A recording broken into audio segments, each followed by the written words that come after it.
I'm working. I think I've got more protection. I know it doesn't matter. On YouTube. Yesterday was weird. My phone went crazy yesterday. I got more calls, phone calls, text messages on Sunday than I did all week.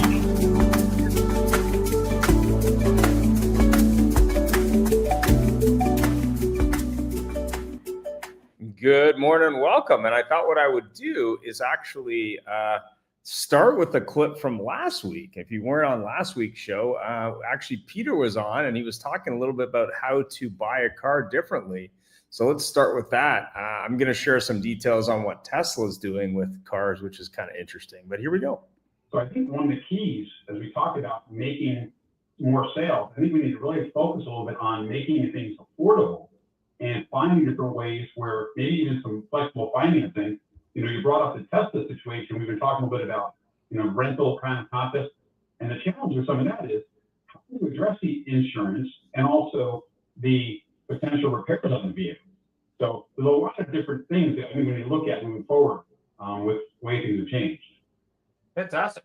Well, we have the only Larry Feldman on today, and it looks like we have Barrett as well, who just joined us. Larry, maybe you could tell us a little bit more about affordability in cars. We know cars are more unaffordable now probably than they've ever been. But more importantly, I saw actually an interesting launch from Buick.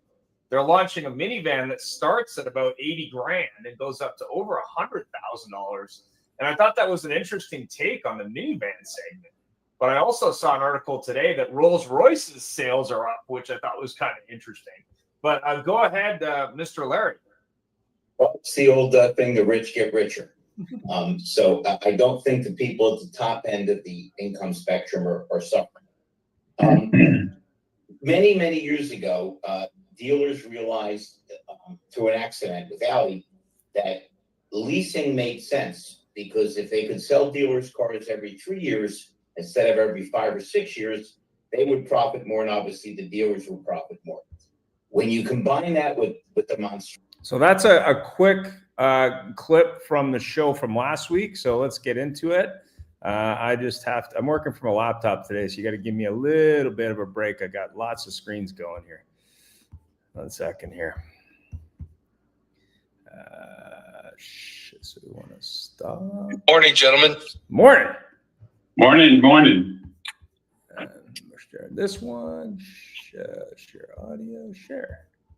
All Rolling in from sunny Vegas. Here we go.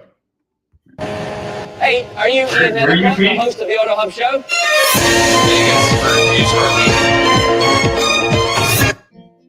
All right. Life is about connection. Having a support system to lean on. And roads to endless possibility.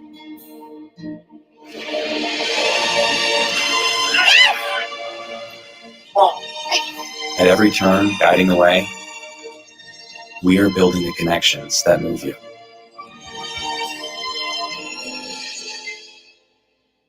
Hey, I'm Vince Delmonico, General Sales Manager with Cruise Ford Lincoln. Larry Feldman came out and did one of our training courses. Absolutely incredible. I sat through the course myself, the engagement that our salespeople gained from it, the excitement that he brings. It was a new way of looking at things that we're already doing and how we can improve them. Love it. It's literally the best thing since sliced bread. How do you adventure? Is it fast? Is it free? Is it clear? Is it rugged? Is it remote? For your next adventure, trust MotoClose for buying, selling, trading, and protecting all of your motorized assets. Powered by Disclose Dealership Management Dashboard, your all-in-one DMS, CRM, menu, lead gen, inventory, staff, client, and deal management solution. Disclose DMD, like a DMS, only better. Mention promo code AutoHub 2025 to get special pricing, including waive setup costs, no contract, and your first month's free. Car dealers often underestimate the power of social media. Are you wondering why my face is plastered in your newsfeed? Are you a GM, dealer principal, or a manager at a car dealership wondering why you see me all the time on Facebook, Instagram, LinkedIn, TikTok, and all over social media? Well, that didn't happen by chance. I target car dealers that are in-market shoppers for social media services, and I'm going to do the exact same thing for you so that you target in-market shoppers for your brand of customers that purchase your vehicles. During my Viato days, helping car dealers appraise and price cars, everyone was asking me, what do I do on social media? What do I do with Facebook, Instagram, TikTok? And this was back in 2016. So here we are 10 years later. I started a company, became an entrepreneur, and now I help car dealers. They either outsource their social media needs to us, or we have a training and education center where we can teach all of your employees how to do social media in-house. 90% of consumers actually follow a business on Instagram. The average adult sits on TikTok for 2 hours a day in the rabbit hole. To learn more information about it or to get a demo from one of my sales associates, click the link below. We would absolutely love to help you. All righty. So let's just move this over. Share screen, window, this window, share. All right. Good morning, good afternoon, good evening. I'm currently in Vancouver, British Columbia. I've been doing a little bit of a tour of Western Canada. So I went to Edmonton, and then from Edmonton, I went to Kelowna, and now I'm in Vancouver. So I've been doing a little bit of driving, which has been a lot of fun, actually. But today we're talking a little bit about payments, and we have a bunch of different guests on. We have Brandy, we have Peter, we have Doug Greaves, we have the one and only Tim Hayden, and Peter's from his car, I'm assuming. So I am working from a kind of a laptop scenario today, so it might be kind of interesting. But the first question I had for everybody was, do you sell cars with discounts or payments in 2025, in your opinion? And let's start with who was on first. Peter was on first.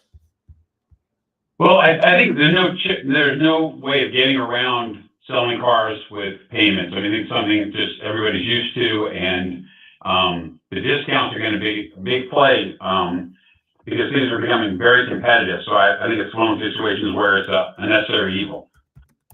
And tell us a little bit more about what you do. If you don't know Peter, I've known him for 15 years. So tell us a little bit more about what you do, Peter. Just in a quick nutshell, I've been in the car business, either working for dealerships or at dealerships or owning a dealership my entire career. Actually started out when I was in high school as a lot boy doing car detailing. That's how far back I go, which is a long time ago. And basically what I do right now is Cactus Sky is the company I work for, and we basically do marketing for vendors, helping them sell products and services to car dealers. And prior to that, before COVID, we also had a large business where we were doing email marketing for car dealers, but that kind of got shut down due to COVID. So right now we're just out there helping everybody, doing a lot of marketing, but I do a lot of work with car dealers directly and a lot of consulting.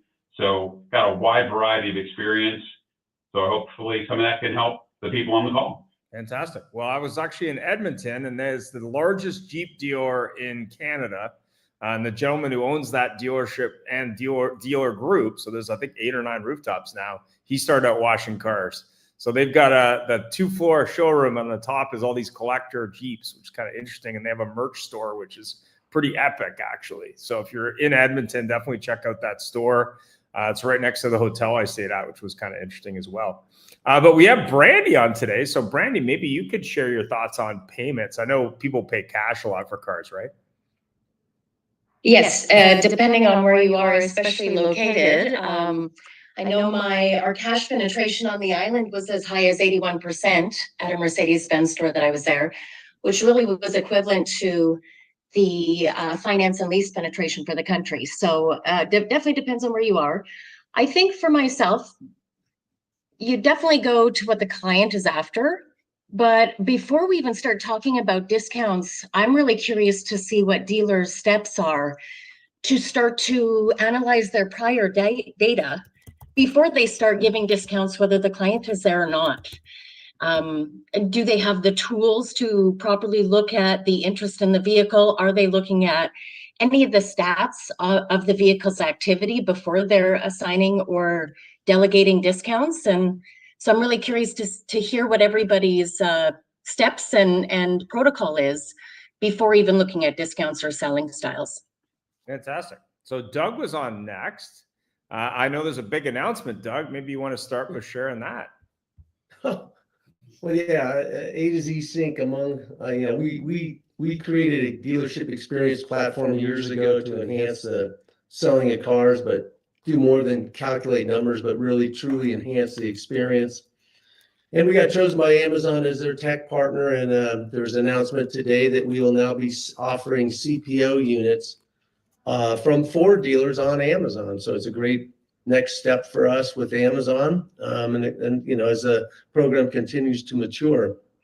Regarding your question, I think there's a big difference between selling someone a car and helping someone buy a car. And I think that what people tend to do is just run to payments, as opposed to taking the time to figuring out what exactly the customer needs. There's a tendency to over car somebody. It's probably better to car down and then option up as we figure out what they need, then arrive at the payments. And I think that, you know, too many times dealers are negating the importance of a strong discovery session where they really get to know what the customer's needs are truly and what their truly must-haves are versus, oh, that'd be nice to have. And that can then obviously round into, okay, then now that we found a vehicle, let's figure out payments.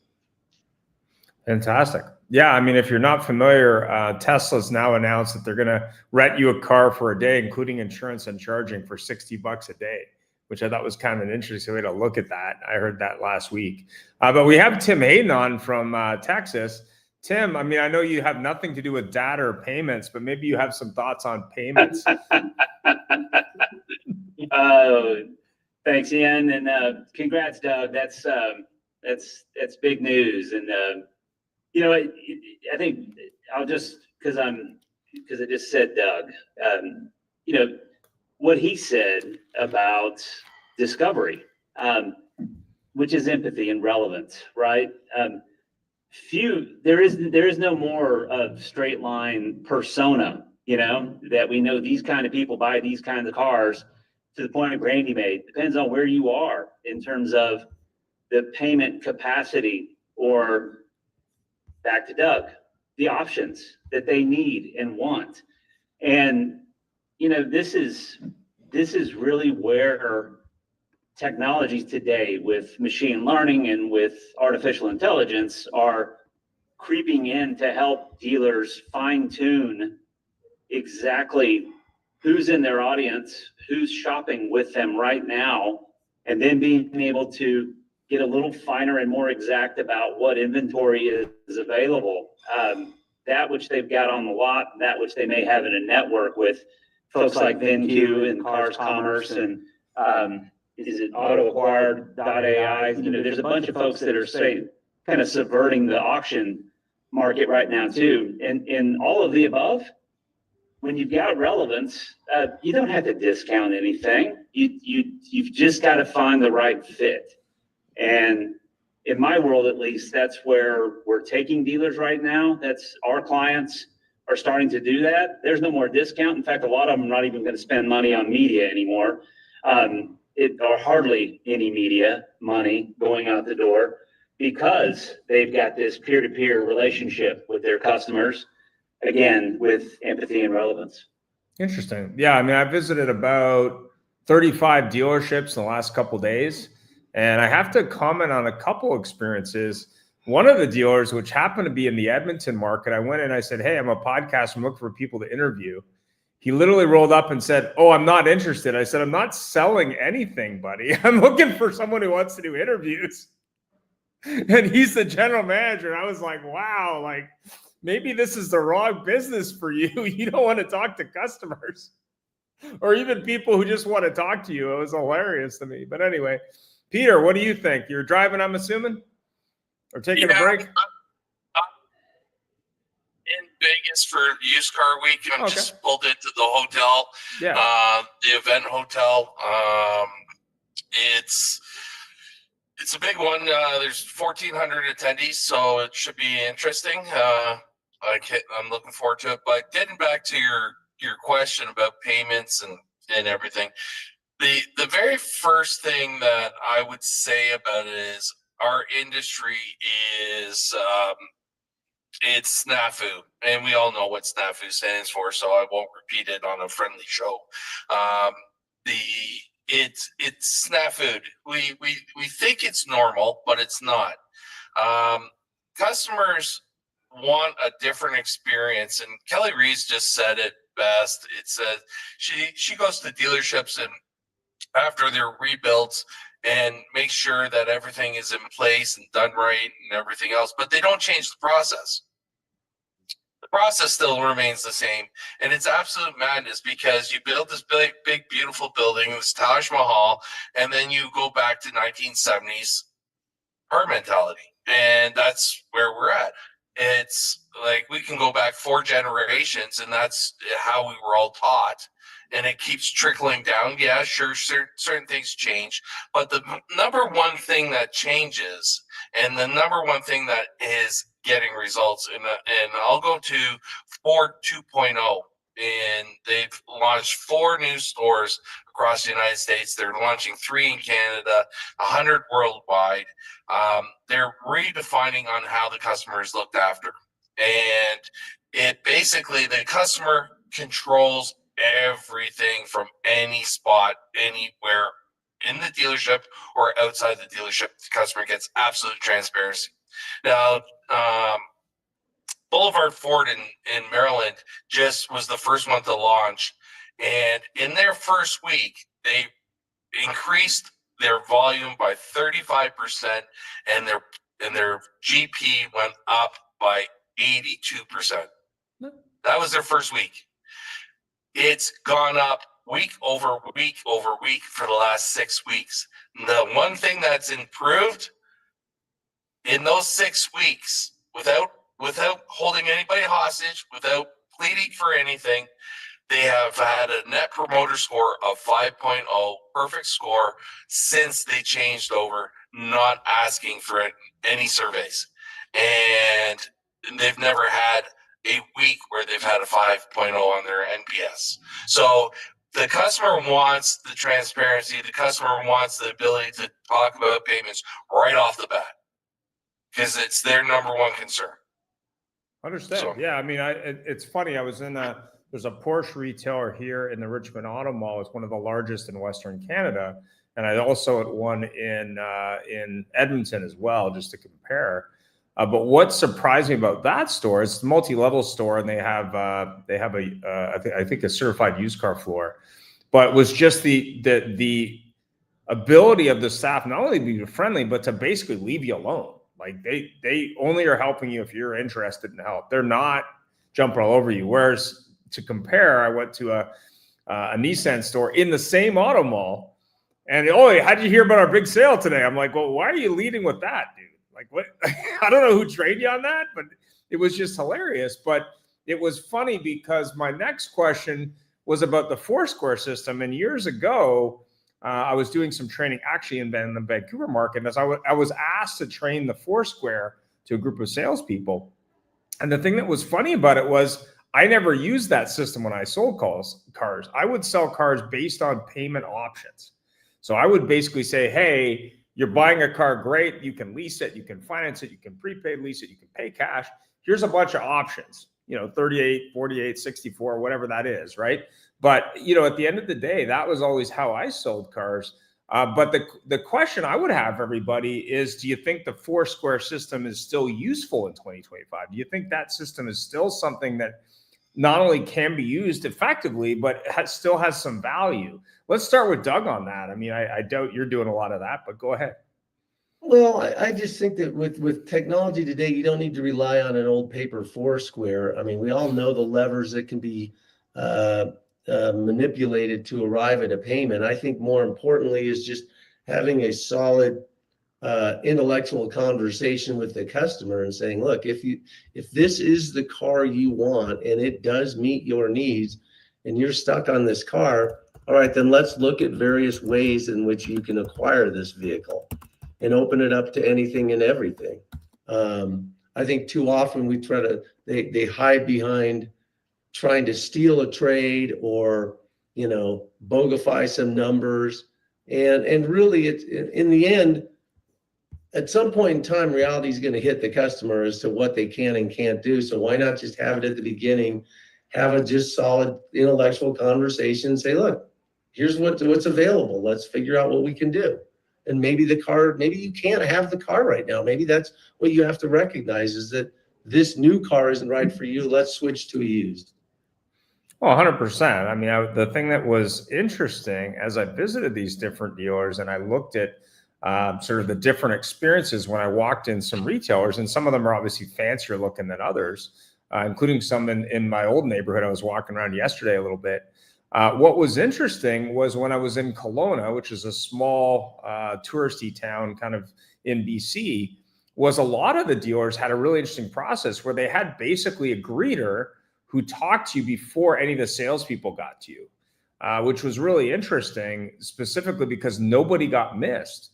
Now, was that an advantage? It all depended on how they did it. But what was interesting was there was a whole range from the high line with that kind of thing, or even a mid-range, to the low end where it was like they were all over you like it was 25 years ago. And I think part of it is that you have to understand that not only do people buy things differently today, but there was a survey that was out this morning from CDK. People are waiting on hold longer today than they did last year, which I thought was really interesting on a phone call. And I think that's also a really interesting stat. So how long, I guess, would you wait to get a payment in a car dealership when you walked in just wanting a payment? And I guess that's kind of what I'm thinking. But Tim, did you want to comment on that? Oh, you're coming back in, I guess. I think we're waiting for Tim. There's two Tims. Hey, Ian, he's multiplied himself. Go ahead. Ian, Peter. you mentioned something, and one of the things I want to point out too that I've been reading a lot about and talking to people about is the buyers are changing. I mean, we have a younger generations now coming to the point where they're starting to go into car dealerships. They basically, started out with the car that their parents bought them, when they went to college, whatever, and now they've got a job, they're starting to make money. But that generation that's now starting to come into car dealerships is a lot different than any buyer we've ever seen before in the business, because those people do not, without a doubt, across the board, do not want to talk to a salesperson. So there's a group of people, and it's funny, someone said something the other day, is that younger generation knows how to do everything on their phone except talk. They don't want to talk, they want to text. Yeah. So when they come into the dealership, and if you take that old approach, like we did in the car business, coming out, going after them like we do, you're going to turn a lot of those people off. And that's why I think what Doug was talking about, Amazon, they're appealing to that whole market, because those are the people that don't want to come to a car dealership. They don't want to go through the car buying process. So I think we need to look at this conversation a little bit two different ways. One is the generation that we're used to that's been buying cars in the past, and this new younger generation that is a totally new buyer. And I think we're going to have to modify how we sell to these people, because they are very much opposed to, dealing with a salesperson and any pressure. Yeah, I would agree with that they're opposed to dealing with a salesperson. But I've read somewhere that this same group that you're referring to also is inexperienced at buying big ticket items. And as such, they're going to still need some hand holding. It's how you do it, how you finesse it, how you're a little bit more genteel about it, and not just go for the throat every time. I think that a more consultative approach is going to be what's going to be really needed. Well, the other thing I saw, which was really interesting, is pre-Black Friday sales already. Like Black Friday hasn't even happened. They're like pre-bonus for the Black Friday sale in early November. I thought that was hilarious. But Tim, what do you think? You just came back, so what do you think? Can you hear me? Yep, you're good. Okay, good. Yeah, I mean, it's. I don't think anything new's been said so far. I mean, Doug's just right. I mean, and this is the conversation I'm having more and more as I've I've been on a couple of panels, and I've done some talks at over the last 8 weeks at really 8 different automotive conferences. And what's just obvious is that salespeople forgot how to sell. That technology over-automated things, and this is not unique to the car business at all. This is what's happening across industry, where companies like Salesforce and HubSpot and the Oracles and the SAPs behind them have just automated so much that people just sit there and wait for something to pop up, right? And I think that's where they lost the know-how to, invest the time in understanding who the customer is. The kinds of stuff that Dale Carnegie used to talk about in terms of, winning friends and influencing people, the stuff that, the Sewell family has proven for years in absence or alongside technology, but never replaced by technology, right? I mean, that's just the thing. It's the whole reason that A to Z had to be started in the first place. I mean, was to try to be a bridge back to people understanding that if you're a salesperson, you need to have a one-to-one peer-to-peer relationship with their customer. Therefore, you need to collect information from them. And to Peter's point, it doesn't need to be a uniform survey for each and every customer, right? It's got to be an approach that's bespoke and relevant and unique to each customer to understand them before you start to offer them anything other than what maybe they showed up wanting to look at in the first place. Fantastic. So we had Larry Stanley from Numa join us. Larry, did you want to comment at all about payments? I mean, I know you do a lot of stuff in service and you're starting to get into the sales side of the house, but you have a deep auto background. Maybe you can talk a little bit about, Foursquare, and do you think that's still relevant, or what do you think's happening in customer experience? Well, I have a little experience with A to Z Sync because I was part of the Shop Automotive group during my career back in Denver. So I was the general sales manager at the BMW store, and couldn't agree more with Doug that being in that environment for 2 years and running a store that does A to Z, where managers really aren't involved in anything outside of the trade experience, and that might have changed since my years there. I mean, we're going back to 2014, 16. But, as far as payments go, I came in a little late on the conversation. I'm heading to LAX to speak to a Ford group out there. So I'm going to just stay quiet on that one. Fair enough. Brandy, did you want to make any comments on Foursquares? Sure. Absolutely. We talked about the generation that's buying vehicles right now. And then I searched when the Foursquare actually originated, and we're talking 80s.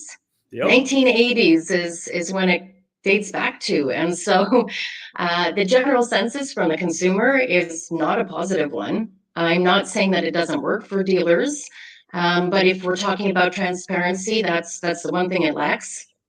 And if we're talking about a new buyer, they do deserve a new buying experience.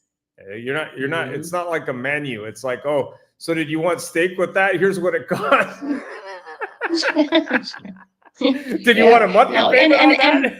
It's everything misleading though, right? The Foursquare sadly is about, and has the reputation of that. And so I think that, it's so funny because I'd be curious to see how many deals are lost the second it's pulled out. We're not tracking those stats.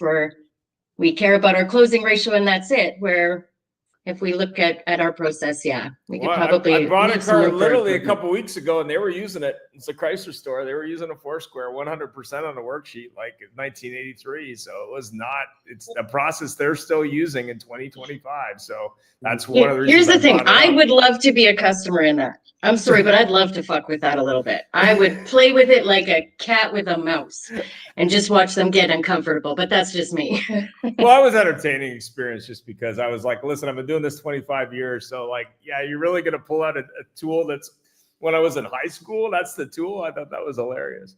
But, I guess the bigger question, and I think it was kind of interesting walking into different stores, was that initial greeting or the pre-sale discussion from a salesperson to a customer. Mhm. You know, I mean, I think that is probably just as important, whether it's online or in store, than it's ever been. And to your point, Tim, when we talked about salesmen not having to get back to basics, there was actually an article, I think last week, someone was writing on this. And I said, yeah, it's Dale Carnegie came up with that. It's not from the 80s. It's not from 2005. So it's not new stuff. But at the same time, when you're looking at that listening in the pre-sale process, or basically saying, hey, instead of why'd you come in here today, what do you want to buy? Like, why'd you come in here today? What questions can I answer? But more importantly, what's your experience with the brand or the dealer? And I think in a lot of cases, I'm seeing fancier and fancier dealerships. That's also true in my own neighborhood here in Vancouver. But is the experience better, or is it just more shiny stuff? Like really shiny stuff. It's cool looking, don't get me wrong, but is it a better experience? I was in 2 Maserati Alfa Romeo stores, one here in Vancouver, it's just Maserati, and one that's an Alfa Maserati dealer in Edmonton. And talk about a completely different experience in the 2 stores. The one in Edmonton was a much better experience, which was kind of interesting because the guy who owns the Maserati store here in town also owns a Ferrari franchise. He's from Chicago. So it was kind of interesting that they broke out Maserati as a brand, but they created a poorer experience on the Maserati side than on the Ferrari side, which was kind of interesting. But Peter, what do you think on pre-sale? What do you think on Foursquare? Peter Smith or Peter Martin? Peter Smith. Okay. Well, it's the other Peter. There's yeah. So Car Peter. What I would say about the Foursquare is it should be used for a fire starter. Just put it in the backyard and let it go. It's had its time. Let's cremate the thing and move on. There's too much opportunity out there to improve the customer service. That you can work a deal that much easier and let the customer do it themselves with technology. Simple as that. Hey, you want to build your deal? Here's the selling price of the car. Here's the interest rates that we can offer. Here's the terms that are available. Here's if it's your lease, here's the residuals based on kilometers or miles. And have at it. Let's make it to your benefit. To you can customize it yourself. I'll sit here and help you. Yeah. That's what we have to do, and there's technology out there. Doug's system does it well. There's other systems out there, and we're looking at it in the wrong perspective. You can go on pretty much anything today and buy anything today and sit there at home and figure it out. We know CDK Insights put it out the other day, or not the other day, 2025 for NADA. Their Insights book, 78% of dealers think they have a digital retailing tool. 63% of them believe it's their website. Yep. 31% of them actually have something.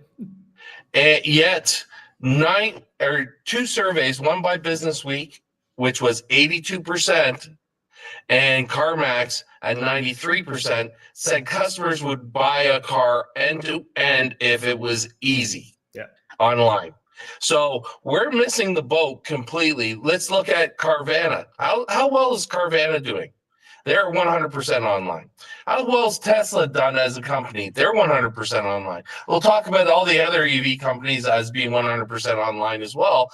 But the migration of customers, and we said earlier, the customers that are out there today, and let's look at it. We're out. There's people driving cars that have licenses, that are purchasing cars that weren't born when Facebook was launched. You mean AOL? So? Let's look at that as a baseline. Let's forget about getting back to basics.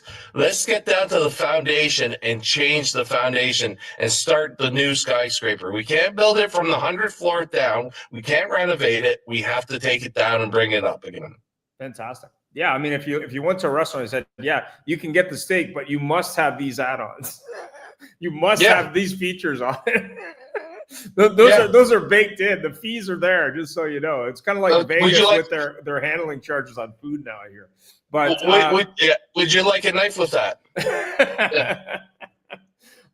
So to bring that up, I mean, we're talking a little bit about that. When you look at accessories, you look at service packages, look at warranties, and obviously online with A to Z and other tools. I mean, you're looking at adding those.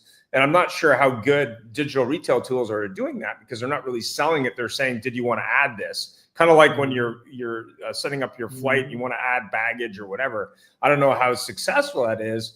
But do you think dealers, instead of just selling the payment or just selling the discount or just selling on a Foursquare, could really sell that, accessories and service package and warranties and add that value? I mean, what do you think, Peter, Mr. WebDoc? Well, when you're talking about extended warranties and packages like that, I think that's still something that needs to be done on a face-to-face basis with somebody in F&I, because there's so many different options. When you're looking at the vehicle, especially if you're looking at a used vehicle, there's so many different options that are available based upon the age of the vehicle, the mileage on the vehicle, all the different packages. Every dealer out there has a different extended warranty. There's nothing really uniform. So I think it's important for things like that.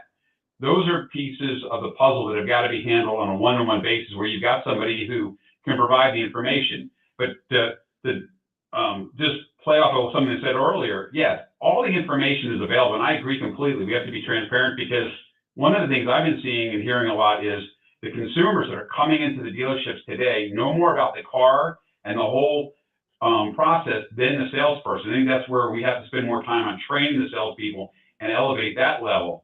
But when it comes to these aftermarket items, I think it really needs to be somebody that can explain that and do a very good job of being transparent and sharing that information to make the sale. But I think it needs to be kept outside of the initial payment, because that's an add-on. It's going to change the payment. Fair enough. Doug, do you feel with the one-to-one sales model, is that something that they get into? Like, do they get into accessories? They get into that stuff? I'd be willing to challenge what Peter just said. First off, the way A to Z sets up our technology, the very first thing you do is you tell them what they can expect today at the store, which is kind of what Peter Smith was alluding to. Let them know and I think Tim was as well. Let them know this is how we conduct business. This is how we're going to do things.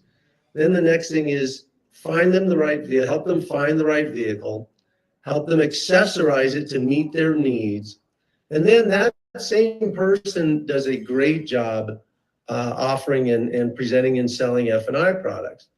Now, you could do them in the pencil as long as it's disclosed in the whole holistic process that, if you're planting seeds along the way and you're detecting that they're nervous about their budget, then maybe planning a service contract and saying, you keep mentioning your budget, maybe we should take a look at this. Then it could be done during the pencil. You don't necessarily have to have a separate person per se to present those products. But I will say this, there is yet to be a digital retailing tool that can match the productivity of add-on products that a person can at this point. Now, that's something that'll evolve over time. But I don't know that you necessarily need a separate person per se. That it depends on what's best for the dealership. But I think the important thing is to, instead of bifurcating the deal as sell the car, sell F&I, sell the whole thing the whole time. I mean, think holistically the whole time. Then there's no surprises. I had a comment from Chris Chip Diggs. Foursquares may work for the dealer, but it doesn't work for the customer. Dealers just need to become more customer centric. The reason why Amazon and Carvana win is because the client understands the process. People don't want to be sold. They want to be they assisted buying a vehicle. So I wanted to get a comment from Larry. I know that, answering phone calls at dealerships is a challenge, whether it be in service or sales. Do you think that's part of the reason why the perception of value for car dealers is a problem? I mean, I was at a dealer that happened to be a Subaru store in Edmonton, I believe. And they had this whole branding from Subaru Canada, which is like the undealer and it's like, is that a customer experience? Like, oh, I don't know. That's just a Subaru thing. I'm like, okay, the undealer, but you got it all over your showroom and on the windows. You don't even know what it is. But he's like, oh, we do have a problem answering the phone. I'm like, oh, interesting. Larry, what do you think?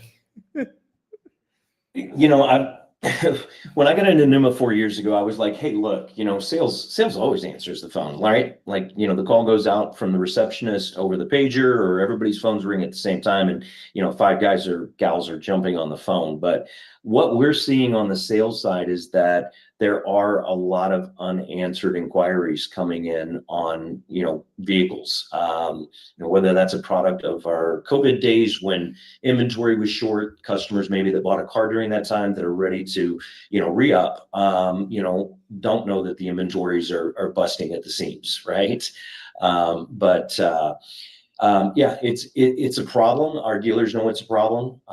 The communication between the customer and the client advisor or sales advisor, whatever we're calling them these days, you know, it's not the same communication that management's getting from the sales associate, right? They're trying to take the path of least resistance, close the deal, but with transparency, whether you're using Car Wars or, you know, some other recording tool like ours. It's interesting to hear the conversations that are happening between customers and salespeople. And I can't recall who said it, but yes, customers know more about the vehicles and they know more about the incentives than most of these new client advisors. You know, it's turn and burn. We lost a lot of really good automotive salespeople during COVID, and now we're stuck with what we have, right? It's coming back, but yeah, calls are definitely a problem. But the experience piece of it, I wanted to comment on that as well. What we see with the call recordings and being able to run everything through, you know, generative AI and categorize, you know, what's going on. It's the same. We see a lot of after sales calls, right? Whether it's to the finance department, hey, my vehicle isn't paid off, or hey, you know, I bought the car 2 weeks ago, where are my floor mats, or when are you going to bring me in to put in that bed liner? A lot of dropped balls in the after experience, which, you know, as we all know, right? Sales sells the first, car service sells the rest. But if you have a drop ball in a new sale, it's detrimental to that customer coming back to the dealership or the brand for service or for their next auto purchase. So thanks, Brandy. What do you think? I take on calls. What do you think, Brandy? So myself, when I started building Disclose, I built it starting with the finance menu. And for me, the finance menu, and so now we are somewhat of a full-blown system that we can print a bill of sale, you can desk a deal, etc. So for me, even the mere word Disclose kind of speaks volume. When creating Disclose, it wasn't a typical menu where it was a one-pager. Yeah. It was a disclosure process that allowed you to somewhat control the conversation, allowing staff to have a method to streamline, but also ensuring that every option, every solution was offered every time. And so as I've looked at numbers, whether it's finance, whether it's cash penetration, converting, etc., really it starts with having a solidified process that allows you to walk through those steps. A lot of the menu I created was also based on the experience of the staff and people I've dealt with. And so when we talk about Foursquare, you know, it wasn't even like we have what's called a pricing disclosure. The pricing disclosure is to ensure that, yes, Mr. Customer, I know you said you were paying cash, but I'm going to ensure that you were given every option, every solution, every time. And it starts with method of payment. And it wasn't only about educating the consumer, it was actually about educating sales managers and people in a method to present every time. And that's, you know, we talk about, oh, well, the assumptions we make, oh, they should just be doing this. They should know how to do it. And quite frankly, they do not. It's about having that tool to really make sure that it's done seamlessly. When we talk about Omni, that's the experience. I want to know that I can come back in 2 years and I'm going to make sure I'm given every option, every solution, every time. And for me, that's what it was about in creating the menu. And that's what just wasn't out there in the industry. There was no desking tool that made sure that every single calculation was done with the touch of a button. And so the other thing I just want to add on as well before it gets too late is Tim had said something earlier about, you know, what we do to self-generate, or what we do right now is we're just waiting for that to show up. And I think where a lot falls off is, yes, we get a customer, we get them through the door, we expect the systems to do everything. But if you don't have a plan for self-generation, that really actually speaks volume to me. If I can ask you, like I've asked so many salespeople lately, okay, we're talking about leads and the leads are shit and blah, blah, blah. What do you do to self-generate? Nobody's doing anything. Oh, Facebook, I post 5 on Facebook Marketplace every day.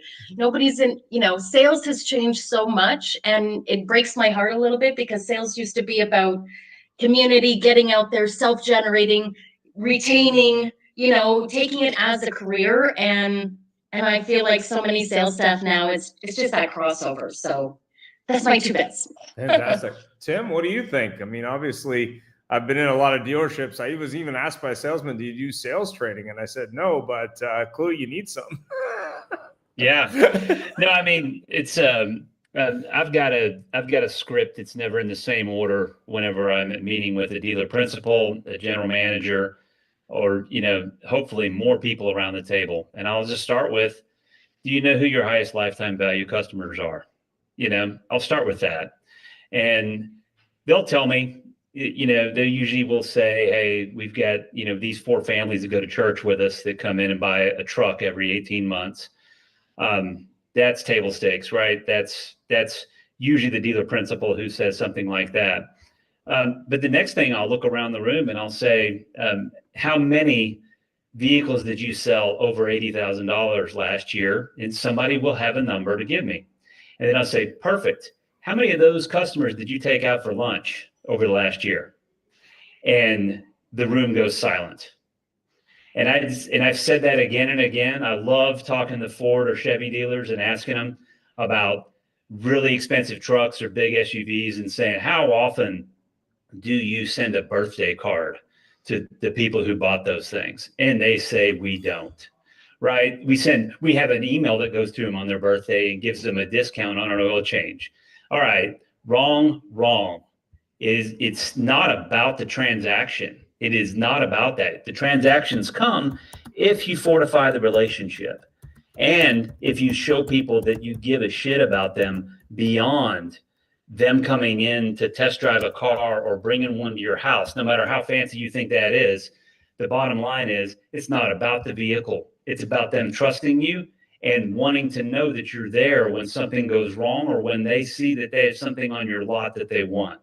So at the end of the day, I really don't, I think we're going to, what nobody's talking about right now is this natural consolidation that's happening in the marketplace right now. I don't have one single dealer group I'm working with right now who hasn't just acquired another group or who isn't about to acquire another group. And it's because they were doing something right in the first place. I'm helping them advance things in a modern, contemporary way with technology. That's all I'm doing. I'm trying to give them a little bit more to understand the other side of that. But when we start talking about the relationships that they have or they don't have, that's where we start to really detect where the opportunities for improvement are or where there's things that technology could push forward. But if they're not looking at it, the technology is not going to do it for them. Yeah, fantastic. Oh, and if you're looking for an Auto Hub Show hat, they're out. I'm out of stock for this year, so NADA will have a new one. So if you're looking for one, you can definitely send me an email when the new ones come out. I'll definitely be happy to do that. But go ahead, Peter. You had a question? So I got a question for everyone. Yep. Do you think the single point dealership is a endangered species? Yep. Are the mom and pop stores, as we saw what's his name? God, I can't. Stephen Greenfield put out a post showing the decline of these single point dealership, the 3 to 5 point dealerships. They're all declining, where the multinational or multi groups are increasing in size.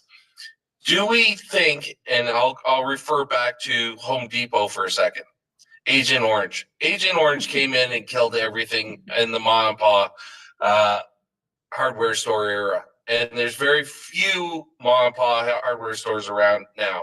They're all Home Depots, they're all Lowe's, they're all the big box stores now.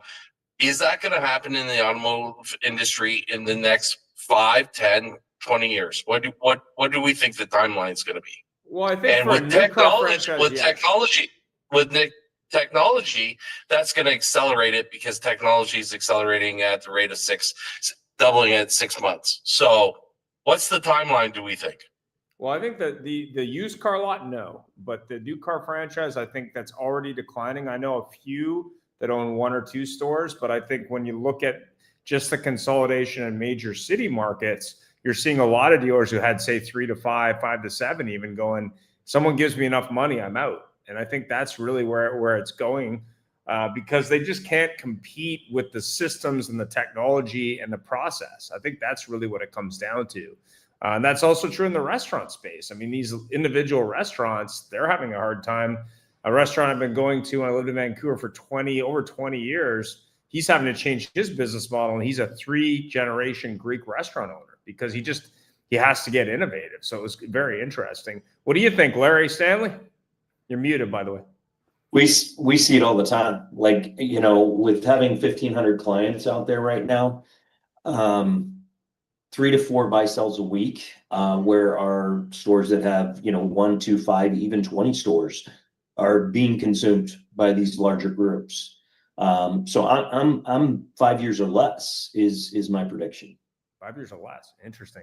Yeah. Doug, any projections? When you see 25, 30 store groups getting consumed by, you know, Lithia and, you know, up in Canada where I primarily live right now, you know, you got your Open Roads, your Goes, your Auto Canadas. They're all looking to acquire anything, you know, 15, 20, 30 store groups. It's, Well, Go has a new building in Edmonton. They not only have a huge insurance division, they've got a 5-store building just for their corporate head office because they don't have space in their dealerships anymore to house all their staff. I mean, they're expanding at a dramatic clip. I think they're up to about 60 stores now. What do you think, Doug? Well, the numbers don't lie. Obviously, it's occurring. What I'm hoping is that if these dealerships are bought up, that they're bought up by privately held entities and not corporations. It's the corporate stores that really tend to bug me. But, you know, when it's a privately held company that is buying more stores, but hopefully still maintaining kind of that privately, I don't know, that familiar family feel, then I'm okay with that. Look, you said private family feel. You did not say private equity once. That's there's a big difference. There's a big difference. The offshore private equity fund, is that what you're saying?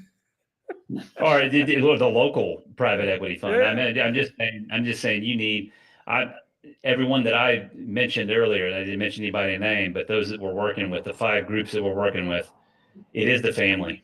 It is the family and or executive management in the organization has been with them for 20 years. That are on the tip of due diligence and having productive conversations with who they are courting, right, about the brand living on, right, and doing them right in the transaction. I mean, we need more of that. And going back to Peter, to answer Peter's question directly is, I think it's going to be a coin flip, right? There's a lot of single point stores that are the only game in town and probably have much longer than 5 years, certainly have much longer than 5 years. And then there are quite a few right now that just aren't going to be able to compete with the metropolitan dealers that are, 60 miles or further away that just do a better job from a technology standpoint and maybe have a price advantage. Back to what this whole show today was supposed to be about. They just have that high volume, better price value that they can offer. I think that's what's going to continue to strangle them. But, I think it's a coin flip to see how long they last. Well, and I think the other thing is, I'm okay with central ownership as long as it's local management and local feel. I look at a group like Premier based in New Orleans, but they have stores all around, but it's all with a local feel. And they still insist on, you will have a local impact in the market. You will be active in the community. You will do these things. My fear is that these big corporations, you get to the point where, they're just machines. They're just money-making machines, but they don't really care. And when they lose that care, that's when everything erodes again. I agree 100%. I mean, I worked with this dealer in a very small town. It was a General Motors store, the only dealer in town. I think those dealers will survive, Peter. But I think when you look at the, the larger metropolitan areas, you're seeing consolidation not only of dealers and stores, but you're also seeing moving locations. They buy 2 Chrysler stores, they close one down, they make the other one bigger. They're doing this, that, and the other thing. And the reason they're doing that is they look at the economies of scale, much like Starbucks or other companies. They go, hey, I got 20 Starbucks locations, only 15 makes sense. I close 5, they go to the other 15 anyway. It makes no difference. So I think that's kind of the interesting thing that I'm seeing. But we're almost out of time. So, what do you think dealers should change right now before 2026, or at least plan for that change to create a better experience and to really create different pricing options versus discounts? I mean, I'm already seeing a resurgence of 0% interest for the holidays from, I think, Chrysler, which I thought was hilarious. But, what should dealers change to, sell vehicles with options or to do a better job to differentiate, especially in the land of gobble competition? Let's start with Peter Martin. I think quickly, because I know we're short on time, the biggest thing is they need to spend some money on training the salespeople and really improving the salespeople. It's a constant theme of the show week after week that the salespeople have become order takers. We lost a lot of good salespeople. I think we need to go back to the basics and start doing some training and really improve the salespeople and make that a better experience for the consumer. That's my recommendation. Fantastic. Larry, what do you think? I agree with Peter. I mean, we always invested, no matter what stores I was, working with at the time. I mean, it's all about training, and especially with the turnover. How do you get these people? And I don't think you really train them on, don't train them on Foursquare. Okay, that's my first recommendation. Secondly, train them on customer experience, right? And I think that's what the Sean Wallace organization, A to Z, it's about, educating the customer what your process is and then sticking to it, right?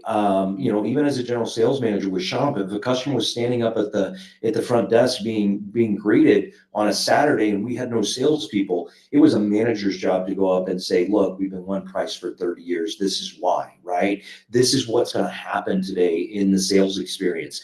Let me get you with Sally. And I assure you, right, I'll be here, but she's your gal, right? So that's what I got. Fantastic. Tim? I mean, what everybody's saying again, it's, it's about iterative. We say something about digital transformation, that it's not a turnkey project. It is a journey. I mean, the stuff Doug will tell you this, what A to Z is doing today looks remarkably different than what it did 6 months ago and totally different than it did 12 months ago. That's how technology, and Peter threw out there that, it's 6-folding, whatever the 6 qualifier that you put on there. These are high velocity times of change that we're living through right now. If you're not investing in your people with that same deliberate improvement, that can be, what did we measure and what did we learn from it? And who in the group has got a great story to tell with everybody, right? Those type of things that get everybody sharing with each other, and some objective things that change on a regular basis in terms of goals to hit, maybe week by week or month by month. Sure, let's see what works. Let's see what we can do to change the business. And all along, if we have to go for outside training or coaching, let's do it, right? Let's always have that consideration too. Fantastic. Brandy? Absolutely agree with what everybody said. I do want to note that 4 months-ish ago, when we were talking about tariffs, we were also talking about inventory shortages. And now we're giving 0%. So number one, be prepared to pivot, because it will absolutely change. But also to come back to one of Peter's point, the number one thing that they could be doing is improving their website, improving the online experience, making it easier for somebody to experience buying a vehicle from their location rather than Amazon. That would be the number one focus for 2026. Improve and make it easy to buy direct. Doug, Amazon? Not buying from Amazon? No, go ahead. No, I think that if a dealer wants to make a big change, it's got to start with a culture change. You've got to change your culture, and you've got to teach your people. Somebody brought up earlier, the staff that we're hiring today is bereft of interpersonal skills. They've got to learn interpersonal skills. They've got to quit selling and start consulting. They've got to help customers instead of trying to force them down a path. And focusing more on individual coaching as opposed to training for the masses, because each person has their own challenge.